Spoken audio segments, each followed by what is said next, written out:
Compose कैसे करना है so that it looks aesthetically appealing, ताकि वो बैलेंस्ड लगे, उसमें एक यूनिटी लगे, उसमें एक रिदम आए, राइट। जो भी आपका मेन सब्जेक्ट होगा उसमें आपको ज़्यादा डिटेलिंग देनी है, how to make the objects और how to draw the objects. अब इसका फर्दर स्टेप आएगा, I can tell my viewer कि मेरा मेन फोकस या फिर मेरा मेन ऑब्जेक्ट ये है। हमारा बचा हुआ स्पेस नेगेटिव स्पेस होगा। अब यहाँ पे आपको ध्यान रखना है कि आपको अपना पॉजिटिव स्पेस और नेगेटिव स्पेस बैलेंस करना है।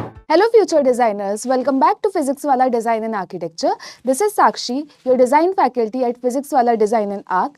सो अभी तक के वीडियोस में हमने पढ़ा how to make the objects और how to draw the objects. अब इसका फर्दर स्टेप आएगा कि हमें इस ऑब्जेक्ट्स को कंपोज कैसे करना है, या फिर कोई भी जब हमें ड्राइंग बनानी होती है, let's say you are including the human beings as well in that, तो हमें वो कंपोज कैसे करना है so that it looks aesthetically appealing, ताकि वो बैलेंस्ड लगे, उसमें एक यूनिटी लगे, उसमें एक रिदम आए, राइट। सो इसके लिए आज हम स्टार्ट करेंगे with the composition of the objects. Let's move into the video. सबसे फर्स्ट टॉपिक हमारा होने वाला है व्हाट इज कंपोजिशन। ये हम समझेंगे कि ठीक है, हम कंपोजिशन तो कर रहे हैं, लेकिन कंपोजिशन या फिर चीजों को अरेंज करना होता क्या है। Why do we need to study the composition, जरूरत क्या है ये कंपोजिशन ड्राइंग पढ़ने की हमें। How to compose the objects, कैसे हमें कंपोज करना है, points to make the composition interesting, and then अब आता है हमारा कि कंपोजिशन सबसे पहले होता क्या है, या फिर चीजों को अरेंज करना होता क्या है। Composition is how you set up और अरेंज योर ऑब्जेक्ट्स। जब भी आप लेट्स से आपके पास x, y, z कुछ ऐसे ऑब्जेक्ट्स हैं, आप इसको कैसे एक प्लेस में रखोगे ताकि वो अच्छे लगे, बैलेंस्ड लगे, प्लस देखने में एस्थेटिकली अपीलिंग लगे, ठीक है। जब भी हम अलमीरा को सेट करते हैं, दैट सेटिंग और that arrangement of the objects is called your composition. It's about arranging objects so that it looks balanced और pleasing. For example, आपका एक प्लेन है और उस प्लेन में आपने एक ऑब्जेक्ट यहां रख दिया और एक ऑब्जेक्ट यहां रख दिया है. So this is looking unbalanced. अब ऐसा क्यों है? देखिए, यहाँ पे हमारा 70% से ज़्यादा स्पेस ऑक्यूपाई हो गया है, प्लस जिस ऑब्जेक्ट ने स्पेस ऑक्यूपाई करा है that is a bigger object. हमारा छोटा ऑब्जेक्ट एक कॉर्नर में मूव हो गया है, तो हमारा अटेंशन ना तो इस ऑब्जेक्ट पे जा पा रहा है ना ही इस ऑब्जेक्ट पे जा पा रहा है. दैट मीन्स हमारे पास एक एम्फेसिस पॉइंट नहीं बचा है.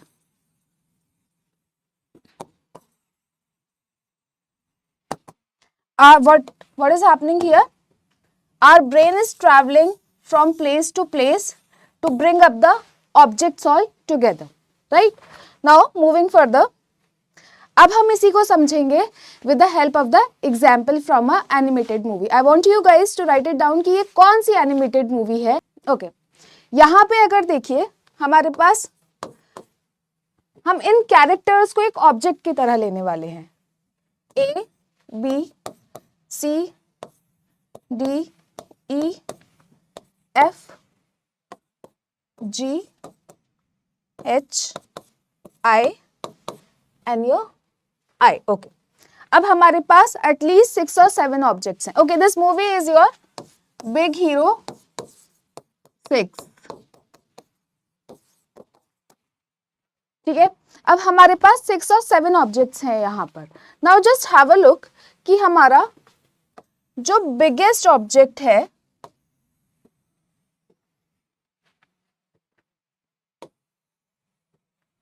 वो फ्रेम में इस तरफ आ रहा है.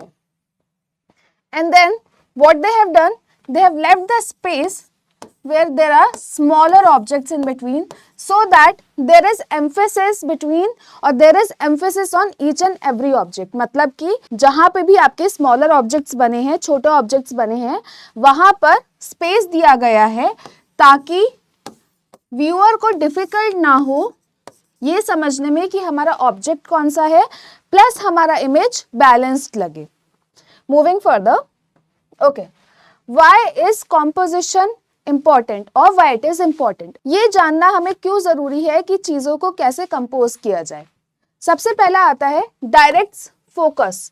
Composition in design drawing guides attention to the key element ensuring the viewer understand the intended message or the function। Suppose करिए कि यहां पे आपका ये की एलिमेंट है और इसी को मैं एक कैरेक्टर बना सकती हूं,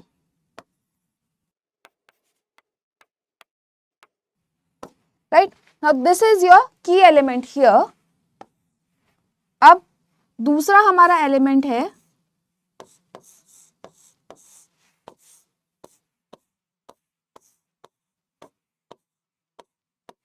कुछ इस टाइप का, that is your second object. Third हमारा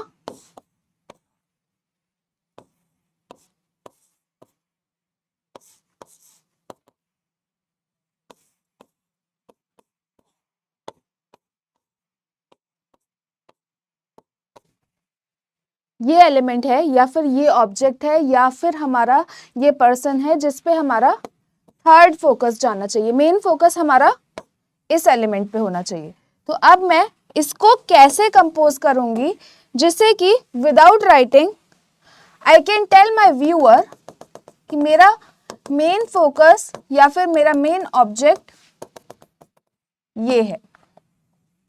सो इसके लिए आपका एक आता है rule of thirds.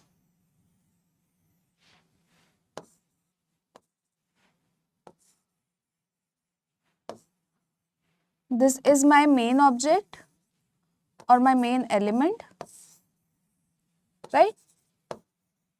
Then second one, what I can do, I can start overlapping the things.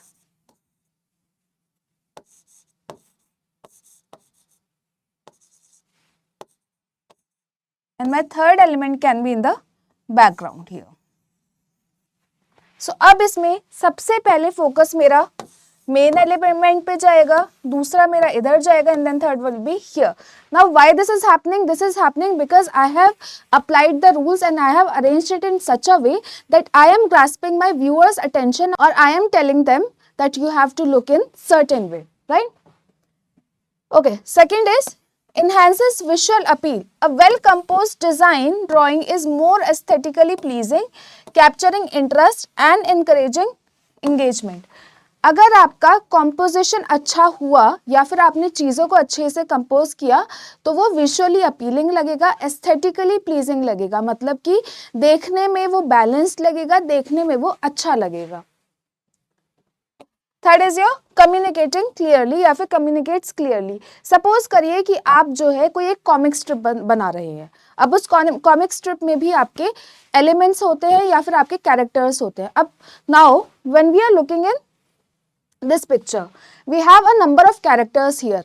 अब अगर इसको हमने कंपोज अच्छे से नहीं किया होता तो हमारा ये मैसेज या ये पिक्चर जो भी डिपिक्ट कर रहा है वो सही से समझ में नहीं आता। इसीलिए आपका कॉम्पोजिशन या फिर चीज़ों को कंपोज करना बहुत ही इंपॉर्टेंट है सही तरीके में, ताकि वो बैलेंस लगे, क्लियर लगे, आइडिया कम्युनिकेट हो, विजुअली अपीलिंग लगे। Moving further, balances element. Composition principle helps maintain balance and harmony in the design, creating a sense of unity and coherence. See, now there are number of elements in this picture again, right? अब हमने जब principle of composition apply किया तो it is creating a sense of unity plus it is creating balance as well in my picture. कभी कभी क्या होता है जब हमारे एलिमेंट्स या फिर ऑब्जेक्ट सही से कंपोज नहीं होते हैं तो वो क्लटर्ड लगते हैं। वहां पे आप brain has to do extra work समझने के लिए कि कौन सा एलिमेंट है। प्लस कभी कभी जब आप बहुत सारे एलिमेंट्स एक साथ रख देते हो जिसमें कि आपका कलर भी अलग अलग डिफाइन नहीं कर पा रहा है कि हमारे ऑब्जेक्ट्स क्या है, अगेन आप brain has to do extra work to understand कि कौन सा ऑब्जेक्ट है हमारा। Fosters innovation. Understanding composition allows designers to experiment with different layouts and arrangements, fostering creativity and innovation. ये आपका composition बहुत हेल्प करने वाला है कॉमिक स्ट्रिप में, जहां पर आपको बहुत सारे एलिमेंट्स एक साथ कंपोज करने होंगे। प्लस सपोज करिए देयर आर एलिमेंट्स और there are characters who are running in a certain way. अब आप उन कैरेक्टर्स को कैसे अरेंज करोगे ताकि वो हमें एक मैसेज दे कि हमारे एलिमेंट्स एक डायरेक्शन में भाग रहे हैं, राइट। तो हम कुछ इस तरह से एलिमेंट्स अपने यूज करेंगे जिसमें कि हमारा एक पॉइंट आए और वो पॉइंट हमारे एक सर्टेन पोजिशन पर पॉइंट आउट करे, like this. Improve presentation. Mastery of composition drawing elevates the presentation of design concepts, making them more compelling and persuasive. मतलब कि अगर आपने अपने ऑब्जेक्ट्स अच्छे से कंपोज किए हैं तो आपका जो भी कॉम्पोजिशन है या फिर जो भी आपने लेआउट बनाया है या फिर जो भी आपने चीज़ें अरेंज करी हैं वो देखने में अच्छी लगेंगी और उससे मैसेज अच्छे से क्लियरली कन्वे भी होगा। Okay, how to compose the objects. अभी तक तो हमने समझा कि हमारा कॉम्पोजिशन क्या है या फिर इसकी ज़रूरत क्यों पड़ती है। अब मेन टॉपिक आता है कि चीज़ों को हम कंपोज कैसे करें। Okay, the goal is to guide the viewers eye. ठीक है, अब यहाँ पे अगर देखा जाए व्यूअर की अटेंशन इधर भी जा रही है और इधर भी जा रही है, बिकॉज द व्यूअर वांटेड कि you have to look in certain way or you have to look at the objects equally so that it can depict the message. यहाँ पे हमारे दोनों ही मेन कैरेक्टर हैं और वो दोनों ही मेन कैरेक्टर से हमारा एक स्टोरी का मैसेज कन्वे हो रहा है। Think about how you place the objects. अब इसमें I'm going to tell you एक rule of thirds. जब भी आप अपने फोन में भी फोटो खींचते हैं तो एक इस टाइप का लेआउट आता है which is divided into 3x3 grid. अब ये 3x3 ग्रिड हमारा कैसे वर्क करता है, ये हमारे 4 मेन फोकल पॉइंट्स होते हैं। अगर आपने अपने ऑब्जेक्ट को इन 4 मेन फोकल पॉइंट्स पर रखा, आपका ऑब्जेक्ट या फिर आपका ड्राइंग कंपोज्ड लगता है, राइट। यहाँ पे भी आपको गैप छोड़ना है and you have to leave the gap here as well. If there is some object which is looking in this direction then you have to make your object here. ठीक है, this is your rule of thirds. Moving back, there are some guidelines for a good composition, but remember they are not strict rules. ये जो हमारा rule of thirds है, these are the guidelines जिससे कि हमारा composition अच्छा दिख सकता है, but ऐसा हमेशा ज़रूरी नहीं है कि आपको यही guidelines follow करनी है। अब देखिए, अगर आपको कोई एक static चीज़ बनानी है, then what you can do, हम अपना object bull's eye मतलब कि सेंटर में प्लेस कर सकते हैं। अगर हमें व्यूअर को दिखाना है कि our things are static, we can place the object in the centre. Okay, now points to make the composition interesting. When planning the overall appearance of a drawing, you need to be familiar with the following. Focal point, focal point क्या होता है? एक वो emphasis point या फिर एक वो focus आपका जहां पे आप चाहते हैं कि आपके व्यूअर का अटेंशन जाए। जैसे कि इस पिक्चर में द पर्सन वांटेड कि हमारा अटेंशन बेमैक्स पर होना चाहिए या फिर ये जो रेड कैरेक्टर है इस पर हमारा अटेंशन जाना चाहिए। तो सबसे पहले क्या, the colour which is used here, red. Now red is the color of what? Red is the color of danger, love, और what we can say कि हमारे रेड कलर में बहुत ही ज़्यादा एनर्जी होती है, बीट पॉजिटिव एनर्जी या negative energy, हमारा वेवलेंथ इसका काफ़ी ज़्यादा होता है। That's why the red colour is used in your Baymax suit here, right. So आपके कलर से भी यहाँ पर एम्फेसिस बन रहा है या फिर एम्फेसिस मिल रहा है उस पिक्चर में। Plus just look at the angle in which they are looking, right? We can look at the back side of our objects, side characters. They are looking in this direction. So automatically हमारा emphasis या focus इस picture पे जा रहा है, हमारे main character पर जा रहा है। Overlapping, the visual separation of a drawing into the foreground, middle ground and distant space by overall spacing the layouts. See, जब भी आपको कॉम्पोजिशन बनाना है या फिर जब भी आपको ऑब्जेक्ट्स को अपना कंपोज करना है, यू नीड टू डिफाइन और you need to differentiate between foreground, middle ground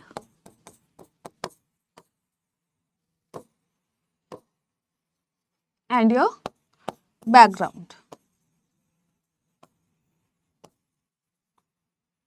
ठीक है, इससे क्या होगा, आपका एक डेप्थ मिलेगा पिक्चर में। प्लस जब भी आप ओवरलैप करेंगे चीजों को तो you can show that there is some relation between the objects plus it gives you a story as well, right? Okay, moving further, negative space. अब negative space क्या होता है? Suppose this is your composition again here. अब जितना भी हमारा occupied space है that is a positive space और जितना भी हमारा बचा हुआ space है that is your negative space. The space within your drawing or not occupied by a focal point, important subject or area of interest. हमारा बचा हुआ space negative space होगा। अब यहाँ पे आपको ध्यान रखना है कि आपको अपना positive space और negative space balance करना है। Lines, navigating tools used to guide the viewer through the different elements of the drawing. जैसे कि ये हमारा positioning plus the angle of your elements is creating a visual sense that you have to look in that way. That is also your sense of the lines here. Balance, a stable arrangement of subjects within a composition. Contrast, extreme of light and dark values that creates shape and pattern in your composition. See, contrast में you have to keep in mind कि जो भी आपका focal point होगा या जो भी आपका ऑब्जेक्ट फोकस में होगा उसको आपको कंट्रास्ट के जरिए थोड़ा सा डार्क करना है and the rest of the objects, और जो पीछे वाले आपके ऑब्जेक्ट्स होंगे वो थोड़े से लाइट हो सकते हैं। Proportion, the amount of space allocated to the various components of the drawing. हमारा जो मेन फोकल पॉइंट है उसको मैक्सिमम स्पेस एलोकेट होना चाहिए, प्लस हमारे जो साइड ऑब्जेक्ट्स हैं उसको अकॉर्डिंगली थोड़ा कम स्पेस एलोकेट होना चाहिए। Here so main focus is again what, here this one. अगर मैं इस ही पिक्चर को हाफ एंड हाफ में डिवाइड करूं तो मेरा ऑलमोस्ट हाफ स्पेस इसको एलोकेट हुआ है और बाकी बचा हुआ हाफ स्पेस ये दो कैरेक्टर्स को एलोकेट हुआ है। अगर देखा जाए यहाँ पर हमारा इस पिक्चर में भी रूल ऑफ थर्ड्स यूज हुआ है। Look at this one so that it looks visually appealing and balanced.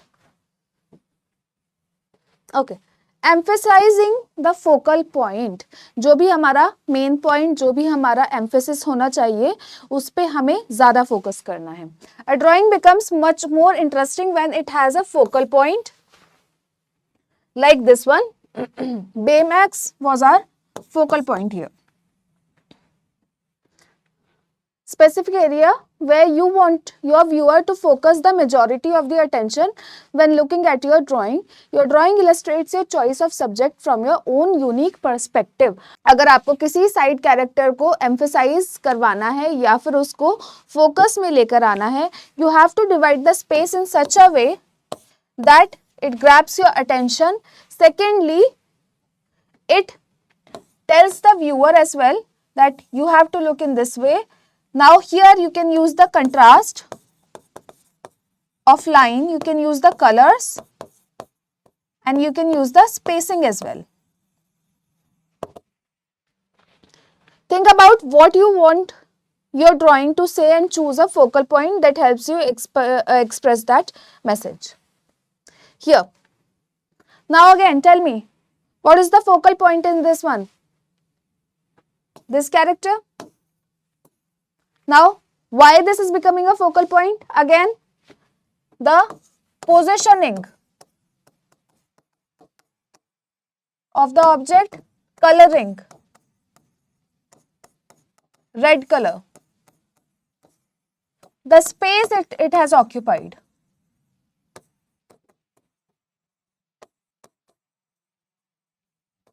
Now, to tell a story, what the person has done, they have overlapped the objects.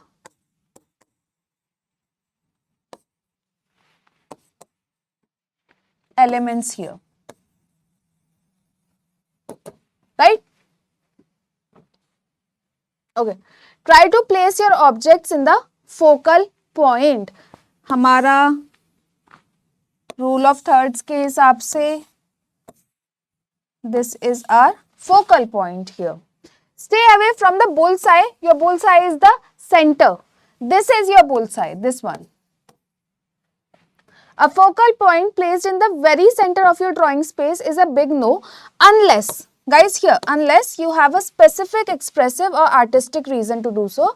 Any object that you place dead center या फिर bullseye में अगर आप place करते हैं, commands the viewer's full attention, all the other important elements of your drawing may be ignored and the drawing loses its impact. लेकिन अगर आपको एक मेजर ऑब्जेक्ट पर ही अपना फोकस करवाना है, at that point you place your main object in the center. Okay. Use object within your drawing space to point your focal point. अब यहाँ पे क्या मेन ऑब्जेक्ट है? This one. हमने इस ऑब्जेक्ट का पोजिशनिंग ही ऐसे किया है कि हमारा अटेंशन ऑटोमेटिकली इधर जा रहा है, या फिर इस एलिमेंट को हमने इस डायरेक्शन में बनाया है कि we are directly looking in that direction. Define the focal point with more details and a stronger contrast in values than other aspects of your drawing. जो भी आपका मेन सब्जेक्ट होगा उसमें आपको ज़्यादा डिटेलिंग देनी है. So now moving further, let's look into the drawing how we have to compose the objects. So this was it for today, guys. So I hope this chapter is clear to you guys. If you still have any doubts, please do write it down in the comment section. Thank you so much and have a nice day.